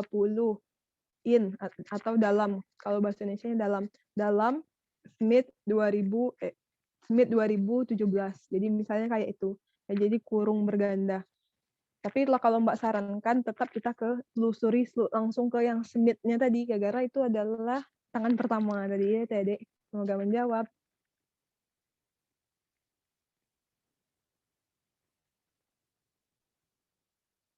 Kembali kasih. Oke, baiklah, mungkin itu tadi menjadi pertanyaan penutup kita Mbak Lenti di sesi pertemuan kita di minggu ini. Mungkin langsung saja nih kalau ada closing statement dari Mbak Lenti. Ya, Dek. Kalau closing statement Mbak itu pertama seperti ini. Ketika kita sudah Allah kasih ya, Dek, kita semua udah dapat kesempatan untuk mendapat ilmu, dan ini adalah insya Allah adalah kegiatan yang baik, ilmu yang bermanfaat, maka apabila kamu telah selesai melakukan satu urusan kebaikan, maka bersegeralah mencari bekerjalah sungguh-sungguh untuk urusan kebaikan yang lainnya. Jadi segera kalau misalnya sudah dapat ilmunya ini, yang paling penting itu adalah praktis atau praktek. Jadi langsung nih cari lomba-lomba, info-info lomba untuk kemudian diikuti. Karena memang karya yang terbaik setelah ditulis itu adalah karya yang dikaryakan, bukan berhenti setelah dipikirkan. Itu sih dari Mbak. Assalamualaikum warahmatullahi wabarakatuh. Terima kasih semuanya. Salam sejahtera untuk kita semua. Iya, terima kasih Mbak Lenti. Mungkin closing statement-nya yang sangat luar biasa. Mungkin kita bisa kasih tepuk tangan untuk materi kita yang luar biasa pada hari ini ya kawan-kawan ya. Terima kasih semuanya. Ya Mbak Lenti, terima kasih juga atas ilmu yang sudah diberikan pada hari ini untuk spesialnya untuk kawan Himafi. Mungkin kami doakan semoga studinya lancar, semua urusannya dimudahkan ya Mbak. Amin. Amin. Doa yang sama untuk adik-adik Mbak semuanya ya. Terima kasih Mbak Lenti. Oke, mungkin di sini saya juga langsung closing. Saya selaku moderator mohon maaf apabila terdapat kesalahan dalam pembawaan kita pada hari ini. Kemudian saya juga mengucapkan terima kasih terkhusus untuk Mbak Lenti yang sudah menjadi pemateri yang luar biasa pada hari ini, dan kawan Himafi yang sudah menyempatkan waktunya hadir di dalam Zoom kita pada pagi hari ini. Mungkin kita akan bertemu lagi di minggu depan di pertemuan keempat yang menjadi pertemuan kita terakhir ya di sesi pelatihan PCS Himafi 2021. Oke, mungkin hanya itu saja yang bisa saya sampaikan. Saya ucapkan terima kasih. Mohon maaf atas segala kekurangan, dan kepada Tuhan mari sama-sama kita mohon ampun. Saya akhiri, wabillahi taufiq wal hidayah wal ridho wal inayah. Wassalamualaikum warahmatullahi wabarakatuh. Waalaikumsalam warahmatullahi wabarakatuh. Terima kasih banyak Mbak yang Oke, mungkin tolong jangan end Zoom dulu ya, atau jangan leave dulu. Kita minta tolong untuk panitia dokumentasikan kegiatan kita pada hari ini. Mungkin Kak Wahyu bisa membantu untuk picture kita hari ini.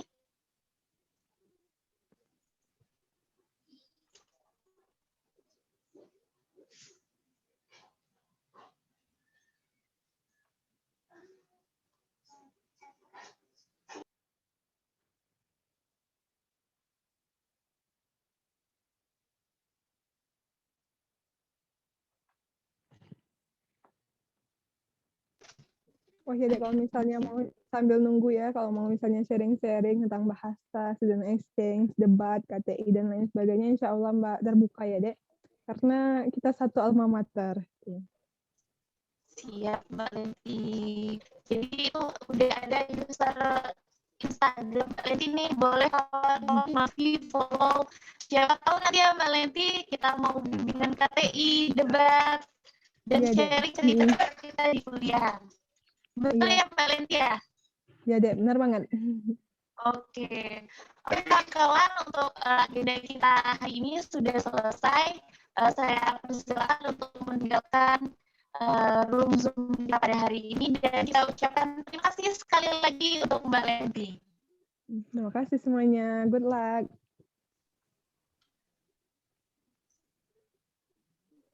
kasih Mbak.